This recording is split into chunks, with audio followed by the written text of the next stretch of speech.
আসসালামু আলাইকুম। আমি আজকে তোমাদের স্থূল সংকেত এবং আণবিক সংকেত নিয়ে বিস্তারিত আলোচনা করব। এর মধ্যে থাকবে স্থূল সংকেত কি, আণবিক সংকেত কি, স্থূল সংকেত আণবিক সংকেতের মধ্যে পার্থক্য, তারপর স্থূল সংকেত বা আণবিক সংকেত কখন এক হবে, কখন ভিন্ন হবে, তারপর একই স্থূল সংকেত বিশিষ্ট একাধিক যৌগ থাকতে পারে কিনা, যে প্রশ্নগুলো তোমাদের পরীক্ষায় আসে। তারপরে আসবে আণবিক সংকেত জানার জন্য স্থূল সংকেত জানা প্রয়োজন কিনা। এগুলো কিন্তু বোর্ডের প্রশ্নে আসছে। হ্যাঁ, তাহলে এই টপিকগুলো নিয়েই আলোচনা করব। তাহলে প্রথমেই আসো, স্থূল সংকেত আর আণবিক সংকেত জিনিসটা কি, এটাই পার্থক্য হয়ে যাবে অ্যাট এ টাইম। হ্যাঁ, আমি এমনভাবে লিখছি দুইটা সংজ্ঞা জানা আর পার্থক্য জানা একই কথা। তাহলে স্থূল সংকেত দেখো, যে সংকেত দ্বারা অণুতে বিদ্যমান পরমাণু সমূহের অনুপাত প্রকাশ পায় তাকে হলো স্থূল সংকেত বলে। একটা অণুতে তার পরমাণুগুলো বা মৌলগুলা কি অনুপাতে আছে এটা যে প্রকাশ করবে সেটা হচ্ছে স্থূল সংকেত।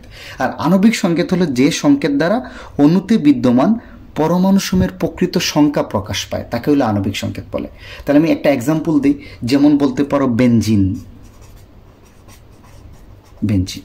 বেনজিনের আণবিক সংকেতটা কত বলো তো? C6H6, right? ওকে, তাহলে এই বেনজিনের আণবিক সংকেত থেকে আমরা বলতে পারি না বেনজিনের মধ্যে 6টা কার্বন পরমাণু আছে, 6টা হাইড্রোজেন পরমাণু আছে, বা তার স্ট্রাকচার তোমরা একটু বড় হলে বুঝতে পারবা বেনজিনের কাঠামোটা এইটা। তাহলে আণবিক সংকেত থেকে তুমি তার কাঠামো, তার মধ্যে কয়টা পরমাণু আছে, পরমাণুগুলো কিভাবে যুক্ত সব বুঝতে পারবা আণবিক সংকেত থেকে। ওকে, মানে যৌগের আণবিক গঠন সম্পর্কে তোমার একটা ধারণা হবে। আর স্থূল সংকেত আর কিচ্ছু না। এখানে কি কার্বন কয়টা আছে টোটা আছে এটা স্থূল সংকেত বুঝে না। স্থূল সংকেত দেখবে কি অনুপাতে আছে, এটা বের করা আর একটু সহজ। তোমরা এত কিছু যদি না বুঝো তাহলে দেখবা এই যৌগের আণবিক সংকেতের মধ্যে সবগুলা পরমাণুকে কমন কোনো সংখ্যা দ্বারা ভাগ করা যায় কিনা। কমন মানে কার্বনকেও যে সংখ্যা দ্বারা ভাগ করবা, হাইড্রোজেনকেও একই সংখ্যা দ্বারা যদি ভাগ করা যায় তাহলে যেটা থাকবে ওইটাই হয়ে যাবে স্থূল সংকেত। তাহলে দেখো দুইটাকে 6 দ্বারা ভাগ করা যায় না, তাহলে বেনজিনের স্থূল সংকেত হয়ে যাবে CH। ওকে, সিমিলারলি যদি আমি আরেকটা বলি, ইথাইনের আণবিক সংকেত C2H2। দেখো দুইটাকে 2 দ্বারা ভাগ করা যায়, সবটাকে মানে একটা যৌগের সকল পরমাণুকে যদি কমন কোনো সংখ্যা দ্বারা ভাগ করা যায় সেটা দিয়ে ভাগ করে দিলেই তুমি তার স্থূল সংকেত পেয়ে যাবে। তাহলে ইথাইনের স্থূল সংকেত কত?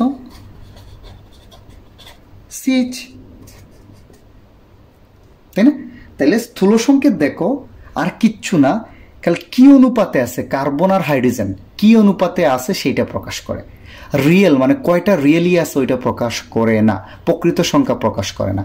আর আণবিক সংকেত দ্বারা কি যৌগতে আসলেই কয়টা কার্বন আছে কয়টা হাইড্রোজেন আছে এগুলো তুমি বের করে ফেলতে পারবা। তাহলে জিনিসটা কি এখানে জাস্ট অনুপাত মানে কি, ধরো বেনজিনের ক্ষেত্রে চিন্তা করো তো, এই যে বেনজিনের ক্ষেত্রে কার্বন আর হাইড্রোজেনের অনুপাতটা চিন্তা করো তো, 6:6 না? মানে বেনজিনের ক্ষেত্রে কার্বন আর হাইড্রোজেনের অনুপাত কি অনুপাতে আছে? 6:6 না, মানে 6:6। তাহলে এই দুইটা অনুপাত থেকে আমরা তো একই সংখ্যা দ্বারা উভয় অনুপাতকে ভাগ করলে 1:1। তাহলে তোমার স্থূল সংকেতে কার্বন থাকবে একটা, হাইড্রোজেন থাকবে একটা। একটু বুঝছি। এখন যদি তোমাকে আরেকটা বলি, আমি আরেকটা এক্সাম্পল দিই তাহলে তোমার জন্য জিনিসটা আরো ক্লিয়ার হবে। ধরো এটা ধরো গ্লুকোজের সংকেত। হ্যাঁ, C6H12O6, এটা হলো কার সংকেত? গ্লুকোজের সংকেত। এখানে চিন্তা করো তো কার্বন, হাইড্রোজেন আর অক্সিজেন তিনটা জিনিসও আছে, তো এদের অনুপাতটা কত? 6:12:6, মানে 6টা 12টা 6টা। কার্বন, হাইড্রোজেন আর অক্সিজেনের অনুপাত হচ্ছে 6:12:6। তাহলে এই তিনটাকে দেখো তো 6 দ্বারা ভাগ করা যায় না? যদি আমি 6 দ্বারা ভাগ করি তাহলে আমার মানটা কত আসবে? 1:2:1। তাহলে তোমার স্থূল সংকেতে কার্বন, হাইড্রোজেন আর অক্সিজেনের অনুপাত হবে 1:2:1। তাহলে স্থূল সংকেতটা হবে এরকম, কার্বন একটা, হাইড্রোজেন 2টা, অক্সিজেন একটা, এই যে এই অনুপাতে থাকবে। সিম্পল। এখন আমি আবারও বলি, স্থূল সংকেত হচ্ছে অণুতে পরমাণু সমূহের অনুপাতটা খালি প্রকাশ করবে, কি অনুপাতে আছে ওইটাই বোঝাবে। আর আণবিক সংকেত হলো অণুতে পরমাণুগুলোর প্রকৃত সংখ্যা প্রকাশ করবে।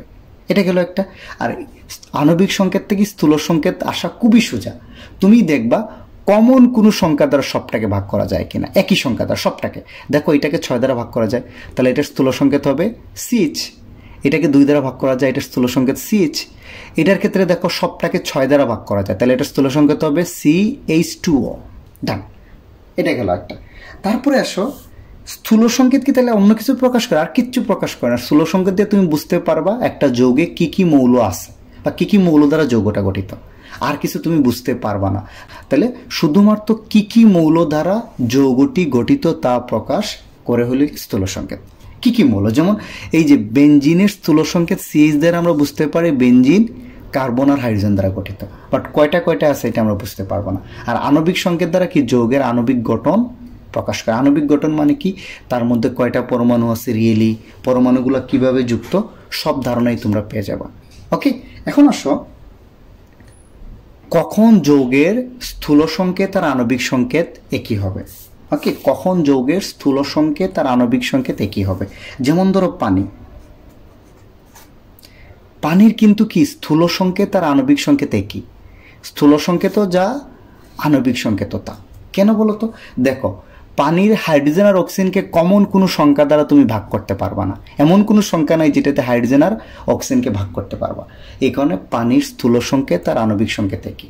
সবসময় মনে রাখবা, এই যে আমি একটু আগেই বলছি, আণবিক সংকেতকে যদি কোনো সংখ্যা দ্বারা ভাগ করা যায় সবগুলাকে, তাইলেই তাদের স্থূল সংকেত আর আণবিক সংকেত ভিন্ন হবে। দেখো, আণবিক সংকেত C6H6, স্থূল সংকেত CH। অন্য ক্ষেত্রে যদি কোনো কিছু দ্বারা ভাগ করতে না পারো, তাহলে স্থূল সংকেত আর আণবিক সংকেত একই হবে।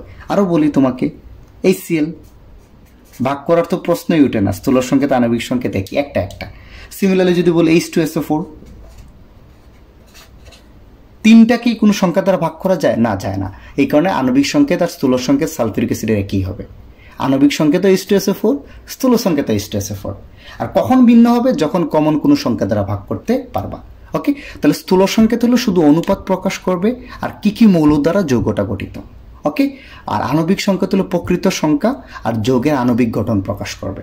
আর কখন স্থূল সংকেত আর আণবিক সংকেত আলাদা হবে? যখন কমন কোনো সংখ্যা দ্বারা তুমি আণবিক সংকেতকে ভাগ করতে পারবা। আর যখন কমন সংখ্যা দ্বারা ভাগ করতে পারবা না, তখন ওই যৌগের স্থূল সংকেত আর আণবিক সংকেত কি হবে? একই হবে। এখন দেখো তো, এই প্রশ্নটা যদি বলে একই স্থূল সংকেত বিশিষ্ট একাধিক যৌগ পাওয়া যাবে কিনা, বা একই স্থূল সংকেত একাধিক যৌগের ক্ষেত্রে প্রযোজ্য কিনা ব্যাখ্যা করো, তাহলে বলবা আনসারটা এরকম হবে, আসলে পাওয়া যাবে। একই স্থূল সংকেত বিশিষ্ট একাধিক যৌগ পাওয়া যাবে না। একটু আগে কিন্তু দেখেছে, আবার দেখাবো। স্থূল সংকেত যৌগের অণুতে বিদ্যমান মৌলসমূহের পরমাণুর অনুপাত প্রকাশ করে, বা একটা যৌগের অণুতে পরমাণুসমূহ কি অনুপাতে যুক্ত সেটা প্রকাশ করে। এই কারণে তুমি কি পাবা? একই স্থূল সংকেত বিশিষ্ট একাধিক যৌগ পাবা। যেমন আমরা বলতে পারি কি, বেনজিনের আণবিক সংকেত কত? এটা না, এর স্থূল সংকেত কত হবে বলো তো ভাই? আমি বলছি না, যেহেতু 6 দ্বারা ভাগ যায়, 6 দ্বারা ভাগ করে দাও, CH। আবার ইথাইনের, ইথাইন মানে কত? C2H2, এর স্থূল সংকেত কত হবে? CH। তাহলে আমরা বলতে পারি একই স্থূল সংকেত বিশিষ্ট একাধিক যৌগ পাওয়া সম্ভব। কেন সম্ভব? কারণ আসলে এখানে স্থূল সংকেত কিন্তু কি অণুতে পরমাণুসমূহের অনুপাত প্রকাশ করে। তাহলে একাধিক যৌগ, এমন যৌগ পাওয়া সম্ভব যেখানে একই অনুপাতে কি আছে? কার্বন আর হাইড্রোজেন যুক্ত আছে। এই কারণে একই স্থূল সংকেত বিশিষ্ট তুমি একাধিক যৌগ পাবা। বাট একটা জিনিস মনে রাখবা, একই আণবিক সংকেত বিশিষ্ট কিন্তু একটা যৌগ। আণবিক সংকেত একটা দিয়ে তুমি দুইটা যৌগ কখনোই রিপ্রেজেন্ট করতে পারবা না। H2O মানে কি? H2O এটা মানেই পানির আণবিক সংকেত। ওকে, এটা কখনোই অন্য কোনো যৌগের আণবিক সংকেত হবে না। এখন আসো, এটা যদি বলে আণবিক সংকেত জানার জন্য স্থূল সংকেত জানা প্রয়োজন, ব্যাখ্যা করো। অর্থাৎ স্থূল সংকেত না জানলে তুমি কখনো আণবিক সংকেত বের করতে পারবা না। তাহলে আমরা একটু আগেই তো বললাম, এই প্রশ্নটা একটু দেখো তো, এক্সাম্পলটা। এইটাকে 6 দ্বারা ভাগ করলেই কিন্তু আমি স্থূল সংকেত পাচ্ছি। তাহলে আমরা উল্টা বলতে পারি না, স্থূল সংকেতকেও যদি তুমি ওই ভাগকৃত সংখ্যা দ্বারা গুণ করে দাও, অর্থাৎ স্থূল সংকেতকে একটা নির্দিষ্ট সংখ্যা দ্বারা গুণ করে দিলেই তুমি আণবিক সংকেত পেয়ে যাবে। এটাই আমি বলছি। দেখো, আমরা কি এটাকে কমন একটা সংখ্যা দ্বারা ভাগ করলেই আণবিক সংকেতটা কি স্থূল সংকেত পাচ্ছি না? উল্টা করে দিই, স্থূল সংকেতকে ওই কমন সংখ্যা দ্বারা গুণ করে দিলেই কি পেয়ে যাব? আণবিক সংকেত পেয়ে যাব।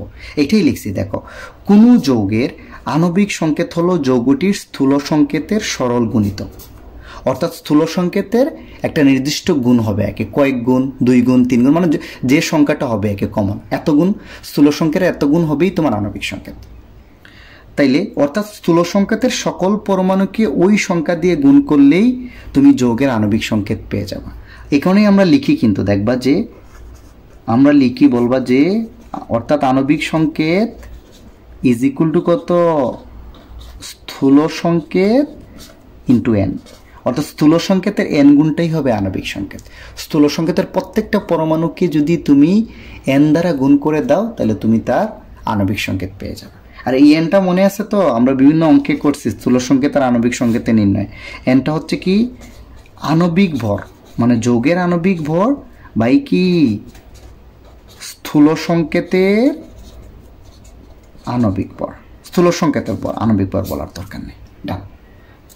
তাহলে বলবা যে স্থূল সংকেতেরই সরল গুণিতক হইল আণবিক সংকেত, অর্থাৎ স্থূল সংকেতকে একটা নির্দিষ্ট সংখ্যা দ্বারা গুণ করে দিলেই আণবিক সংকেত পেয়ে যাবা। ওই সংখ্যাটা হইল এইটা, অর্থাৎ স্থূল সংকেত না জানলে তুমি কখনো, কারণ স্থূল সংকেতকে গুণ করলেই তো তুমি আণবিক সংকেত পাবা। এখন যদি যেটাকে গুণ করতে হবে ওইটাই না জানো তাহলে কি আণবিক সংকেত বের করতে পারবা? কখনোই পারবা না। ওকে, আশা করি তোমরা স্থূল সংকেত আণবিক সংকেতের পার্থক্য, তারপরে স্থূল সংকেত কখন একই হবে কখন ভিন্ন হবে, তারপরে একই স্থূল সংকেত বিশিষ্ট একাধিক যৌগ পাবা কিনা, তারপর আণবিক সংকেত জানতে হলে স্থূল সংকেত জানার দরকার কিনা, এই টাইপের প্রশ্নগুলো এখন মুহূর্তের মধ্যে আনসার করতে পারবা। Thanks for watching.